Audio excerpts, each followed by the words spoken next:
ইদানিং নিজের জন্যই বড্ড মায়া হয় আমার। সুন্দর ফুলের মতো জীবনকে আমি কত অযত্নে অনায়াসে নিজের হাতে নষ্ট করে ফেলেছি। যতটা ভালো থাকার কথা ছিল এই বয়সটাতে, ঠিক যেন ততখানি খারাপ থাকার জন্য উঠে পড়ে লেগেছি। যে চোখে স্বপ্ন দেখার কথা সেই চোখ দিয়ে ক্রমাগত চোখের জল ফেলি। যেই ঠোঁটে হাসি লেগে থাকার কথা সেই ঠোঁটে রাজ্যের সব বিষণ্ণতার দখল। মনটা কেমন যেন পাথর হয়ে গেছে। আসসালামু আলাইকুম আমার প্রাণপ্রিয় আপু ভাইয়ারা, সবাই কেমন আছেন? আশা করি আল্লাহর মধ্যে ভালো আছেন, সুস্থ আছেন। আমি অনন্যা, রাজশাহী থেকে চলে এসেছি ছাদে। আমি আজকে কলমি শাক উঠাবো আমার ছাদ বাগানের। তো কলমি শাক উঠাতে এসে দেখছি ছাদের বেশ কয়েকটা গাছে, যেগুলো একটু বড় গাছ, সেগুলোতে পানি দিতে হবে। কয়েকদিন কিন্তু খুব বেশি রোদ হচ্ছে না, মেঘলা মেঘলা ভাব থাকছে, আর মাঝে মাঝে কিন্তু হালকা পাতলা বৃষ্টিও হচ্ছে। সে কারণে প্রত্যেকটা গাছে নিয়মিত পানি দিতে হচ্ছে না। তো ওর আব্বু আজকে হয়তো ছাদে আসেনি। তো আমি কলমি শাক উঠাতে এসে দেখছি যে কয়েকটা গাছে পানি দিতে হবে। তো ভাবলাম যে শাক উঠানোর আগেই কয়েকটা গাছে পানি দিয়ে নিই। তো আমার প্রাণপ্রিয় আপু ভাইয়ারা, প্লিজ লাইক দিয়ে ভিডিওটা দেখা শুরু করবেন, আর অবশ্যই আমাকে ওয়াচ টাইম দিবেন। আর এই যে আমার কলমি শাকগুলো মাশাআল্লাহ খুব সুন্দর হয়েছে। এই যে একটা ছাদ বাগান, এই ছাদ বাগানে একটু একটু করে মোটামুটি যে সকল শাকসবজির গাছ লাগানো আছে, আলহামদুলিল্লাহ সবগুলো কিন্তু ঠিকঠাকভাবে হয়ে উঠছে। আর হয়ে উঠলে কিন্তু আল্লাহর রহমতে এখান থেকেই আমার টুকটাক পরিবারের চাহিদা পূরণ হয়ে যাবে। এখনও হচ্ছে, আর আশা করি সামনে আরও বেশি হবে। আর এগুলোতে প্রচুর পরিশ্রম করতে হয় ইনশাআল্লাহ। সেই পরিশ্রমটা করার ধৈর্য, মন মানসিকতা আমার হাজব্যান্ডের আছে, আর সাথে তো আমি আছি। ওই যে একটা কথা আছে না, মানে দুজন মিলে যদি, স্বামী স্ত্রী দুজন মিলে যদি সংসারে কাজকর্ম করা যায় তাহলে কিন্তু সেই সংসারে বরকত হয়, উন্নতিও হয়। আর সেই আশা সেই অপেক্ষাতেই আছি। আর পিছনের সব কিছু ঝেড়ে ফেলে দিয়ে সামনে পথ চলা শুরু করেছি। আল্লাহর রহম, আল্লাহর দয়া হলে ইনশাল্লাহ সফল হব, এই আশায় এই প্রচেষ্টায় আছি। তো এখানে কিন্তু আমার কলমি শাকগুলো উঠানো হয়ে গেছে, খুব বেশি উঠানোর প্রয়োজন হয় না। দুইটা বালতিতে কিন্তু কলমি শাকগুলো আমি লাগিয়েছিলাম। একটা বালতির কিন্তু কলমি শাক আমি উঠালাম, আর আরেকটার কলমি শাক কিন্তু এখনও উঠানোর প্রয়োজন হলো না। আর বেশ কিছুদিন আগে নিচে যেগুলো লাগিয়েছিলাম সর্বপ্রথম, সেই কলমি শাকগুলো কিন্তু কেটে খেয়ে নিয়েছি। নিচেরগুলো আবার হবে, ওগুলো আবার খাওয়া হবে। তো আমি যেহেতু তিনটা মানুষ আমরা, ওপরেরগুলো এখনও শেষ করতে পারলাম না। তো যাই হোক, আস্তে ধীরে এভাবেই খাবো আলহামদুলিল্লাহ। দুইবার কলমি শাক বাজার থেকে কিনে নিয়ে আসার পরে কিন্তু এভাবে নিচে একবার লাগিয়েছি, আর তারপরে নিয়ে এসে আবার ওপরে লাগিয়েছি। আর ওপর নিচ থেকেই কিন্তু আলহামদুলিল্লাহ কলমি শাকের চাহিদাটা আমার বাড়ি থেকে হয়ে যাচ্ছে, আর কিনতে হচ্ছে না। যখনই যেভাবে মন চাইছে অল্প বেশি নিয়ে নিচ্ছি। তো এখানে বসে গেলাম কলমি শাকগুলো কেটে নিতে। আর যেহেতু ফ্রেশ একদম কলমি শাক, ছাদ বাগানের, কোনো ধুলা ময়লা মাটি নেই, এই জন্য কিন্তু শাকগুলো কেটে ধুয়ে নিতে কোনো সমস্যা হয় না। তো আমি শাকগুলো খুব সুন্দর করে ছোট ছোট করে কেটে নিব। আজকে কলমি শাকের ভর্তা বা অন্য কোনো রেসিপি করব না, আজকে সরাসরি একদম কলমি শাকের ভাজিই করে নিব। আর ছোটোবেলা থেকেই আমি কলমি শাকটা খেতে পছন্দ করি। এক কথায় আমি শাকটা একটু বেশি পছন্দ করি। সবজি খুব পছন্দ না করলেও শাকটা কিন্তু আমার ভীষণ প্রিয়। শাক আমার মনে হয় যে প্রতিদিন যদি অল্প পরিমাণে খাবারে যদি শাক থাকে, তাহলে খাবারের প্রতি একটা চাহিদা বা ইচ্ছাটা আমার কেন জানি দ্বিগুণ বেড়ে যায়। আর আমার আম্মাও খুব কলমি শাক পছন্দ করতো, আর আমার আম্মার কাছ থেকে হয়তো এই কলমি শাক বা যে কোনো শাক আমার খাওয়ারও অভ্যাস হয়ে গেছে। তো কলমি শাক কিন্তু কাটা হয়ে গেল, এখন রান্নাঘরে আসলাম।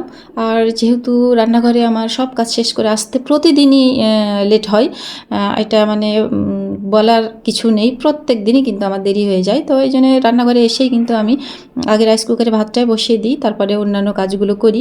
তো আজকেও রাইস কুকারে ভাত বসিয়ে দিলাম, আর একটু আলু ভর্তা করব। তার জন্য আমি কিন্তু আলুগুলো ধুয়ে একটা পরিষ্কার ন্যাকড়াতে বা একটা পরিষ্কার কাপড়ে আমি কিন্তু নিয়ে নিলাম, নিয়ে কিন্তু আমি সেগুলো রাইস কুকারের ভিতরে বসিয়ে দিলাম। আর মাংস রান্না করব আজকে, তেমন বেশি কিছু করব না, মাংস রান্না করব। মাংসটাও ধুয়ে এই তো প্রেশারে উঠিয়ে দিচ্ছি। আর প্রেশারে তো মাংস করতে বেশি সময় লাগে না, এই জন্য মাংস রান্না করতে আমার কোনো বিরক্তি নেই।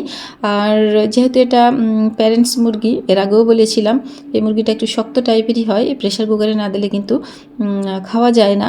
এই জন্য প্রেশারেই দিয়ে দিলাম। দিয়ে যত থালা বাসন ছিল ভাবছি যে সেগুলো এখন পরিষ্কার পরিচ্ছন্ন করে নিই, যেহেতু রান্নার পরিমাণটা খুবই কম। মাংস বসিয়ে দিয়েছি, কলমি শাক ভাজি করব আর আলু ভর্তা করব। এটা ভেবেই কিন্তু রান্নাঘরে ঢুকেছি। তো যাই হোক, থালা বাসন সব পরিষ্কার করে নিচ্ছি। আর যখন ভিডিও এডিট করার পর, ভয়েস দেওয়ার পরে, আপলোড দেওয়ার আগে যখন একবার ভিডিওটা চেক করি, তখন মনে হয় যে ইস, এই যে স্পিড বাড়িয়ে দিয়ে যে কাজগুলো করি, মনে হয় যে ইস, এভাবে যদি খুবই দ্রুত সংসারে সব কাজকর্ম বা জীবনের যে কাজকর্মগুলো আছে সেগুলো যদি করে নিতে পারতাম, তাহলে কী যে শান্তি লাগতো। অফুরন্ত সময় পেতাম একটু রেস্ট নেওয়ার, নিজেকে সময় দেওয়ার। তো আসলে এগুলো সব সময় সব কিছুই এগুলো কল্পনা, আসলে বাস্তবে কখনো হয় না এগুলো। তবে হ্যাঁ, যদি টাকা পয়সার সমস্যা না থাকে তাহলে মনে হয় যে অনেক কিছুই সহজ করে নেওয়া যায়। কেন আমি এটা বলছি? কারণ যেহেতু আর্থিক সমস্যাই আমরা মধ্যবিত্ত পরিবারের মানুষ, এই জন্যে কিন্তু আমাদের কাছে এটাই মনে হয়। আর যাদের কাছে টাকা আছে তাদের হয়তো মনে হবে যে টাকাটাই প্রকৃত সুখ না, মনের সুখই আসল সুখ। আসলে জীবনে চলতে গেলে দুটোরই প্রয়োজন আছে বা সব কিছুরই প্রয়োজন আছে। প্রয়োজনের অতিরিক্ত ভালো না, আবার প্রয়োজনের কম হলেও অনেক কষ্ট হয়। তো আমার প্রাণপ্রিয় আপু ভাইয়ারা, বকবক করেই যাচ্ছি। আমার তো বকবকানি থামে না। আমি কিন্তু বাস্তবেই এমন ভীষণ কথা বলতে ভালোবাসি। অপরিচিত জন কাউকে পেলেও আমি কিন্তু কথা বলি আগ বাড়িয়ে। আর যদি কথা বলতে শুরু করে দেখি যে হ্যাঁ, সেও কথা বলতে চাচ্ছে বা কথা আমার সাথে বলছে, তাহলে আমি মন খুলেই কথা বলি এবং খুব সহজে মানুষের সঙ্গে মিশে যাই। আমার কাছে মনে হয় যে মানুষকে ভালোবাসা, মানুষের সঙ্গে খুব সহজভাবে কথা বলা, মিশাটা, এটাতে কোনো টাকা পয়সা লাগে না। আর এটা করতে আসলে মনে কোনো অহংকার বোধও নিয়ে আসা উচিত না। কারণ এটাতে আমার তো স্বার্থের কোনো ক্ষতি হয় না যে এটাতে আমার খারাপ লাগবে। তো যাই হোক, আমি এরকমই, সেটাই একটু প্রকাশ করলাম আমার প্রিয় আপু ভাইদের সামনে। তো এখানে কিন্তু শাক টাক সব কিছু সেদ্ধ করা হয়ে গেছে। আমার এই বকবকানিতে সব কিন্তু হয়ে গেল। এখন আমি শাকটা তেলে দিয়ে নিলাম। তো অনেকগুলোই শাক হয়ে গেছে। কলমি শাক কিন্তু খুব বেশি একটা কমে না, যেহেতু পাতার সাথে কলমি শাকের ডাঁটাগুলো থাকে। আর আমি নরম ডাঁটাগুলোই নিয়েছি, যেগুলো একটু শক্ত মোটা। আমি কিন্তু সেভাবে কাটি নাই, কাটার সময়ই কিন্তু আমি একটু দেখে শুনে শাকগুলো কেটেছিলাম, যেহেতু নিজের বাড়ির শাক যেমন খুশি তেমন করে কেটে নিতে পারি। আর বাজার থেকে হলে তো ওরা অনেক বড় বড় মোটা মোটা অংশগুলোও দিয়ে দেয়, তখন ফেলে দিতে হতো আমার। তো যাই হোক, এখানে আমি শাকগুলো ভেজে নিচ্ছি। আর যতই ভাবি যে একটু তেল কম দিয়ে রান্নাবান্না করব, এতে সাশ্রয়ও হবে, আবার পেটের জন্য ভালো হবে, কিন্তু কম দিতে পারি না। রান্না করতে গেলে একবার কম তেল দিলে পরের বারে আমাকে আবার দিতে হয়, ভালো লাগে না দেখতে। এই জন্য শাকে কিন্তু আমি 2 বার তেল দিয়ে নিলাম। এই যে আলহামদুলিল্লাহ, আমার শাক ভাজি করা কিন্তু হয়ে গেছে। তো রান্না তো যেহেতু খুব বেশি না, অল্প পরিমাণে রান্না করেছি, কিন্তু আলু ভর্তা রাইস কুকারে দেওয়ার পরে এসে দেখছি যে আমার ফ্রিজে সবজি থেকেই গিয়েছিল, তার জন্য আলু ভর্তার করলাম না, আলু সেদ্ধ করে রেখে দিলাম। কালকের সবজিটাই আমি আবার ঠিকঠাক করে নিয়ে এই তো টেবিলে সুন্দর করে সব গুছিয়ে রেখে দিলাম। তো আমার প্রাণপ্রিয় আপু ভাইয়ারা, ভিডিওটা এখানেই শেষ করব। সবাই ভালো থাকবেন, সুস্থ থাকবেন। আল্লাহ হাফেজ।